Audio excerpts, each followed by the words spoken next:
பரவாயில்ல, சரி வந்து என்ன பண்ண போற அது சொல்லு. இப்போ 40 வந்துட்டு நீட் தேர்வு ரத்து பண்ணு.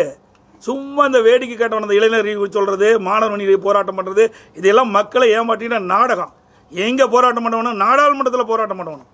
ஓட்டு போட்ட மக்களுக்கு நீங்கள் விசுவாசமாக இருக்க வேண்டும் என்று சொன்னால் நீட் தேர்வு விலக்கப்பட வேண்டும், ரத்து பெற வேண்டும் என்றால் இதை நாடாளுமன்றத்தில் தெரிவித்து அழுத்தம் கொடுத்து மத்திய அரசை பணிய வைத்து அப்பொழுதுதான் நீ ஓட்டு போட்ட மக்களுக்கு நல்லது செய்ய.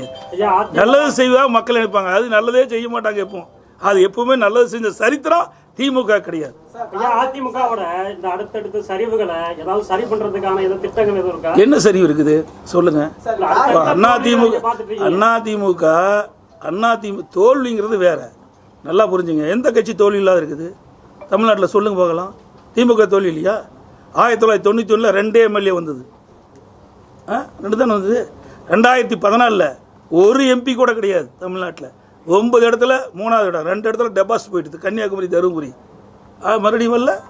அதே அதிமுக 2017 37 இடங்கள் வெற்றி பெற்றதில்லை. ஆக வெற்றி தோல்வி மாறி மாறி வரும். இப்போ கூட நான் ஏற்கனவே புள்ளி உரத்தோடு சொன்னேன், அனைத்து இந்திய அண்ணா திராவிட முன்னேற்ற கழகம் 2019 நாடாளுமன்ற தேர்தலில் பலமான கூட்டணி அமைச்சோம். அப்போ 19.39% ஓட்டு கிடச்சிது. இப்போ 20.46% ஓட்டு கிடச்சிருக்குது. கூட்டணி இல்லாமல் எங்களுடைய வளர்ச்சி 1%. அதே திராவிட முன்னேற்ற கழகம் இந்த கூட்டணியெல்லாம் சேர்ந்து அந்த காலத்தில் போட்டிக்கிட்டாங்க 2019. அப்போ 33.9% வாக்குகள் வந்தது. இப்போ 26.52% வந்திருக்குது. சுமார் 6.5% குறைஞ்சி இருக்குது வாக்கு. எங்கே வளர்ந்துருக்குது? கட்சி இல்லையே, அதிமுக வளர்ந்துருக்குது. அதே பாரதிய ஜனதா கட்சி பார்த்தீங்கன்னா 2014 கூட்டணி அமைச்சாங்க.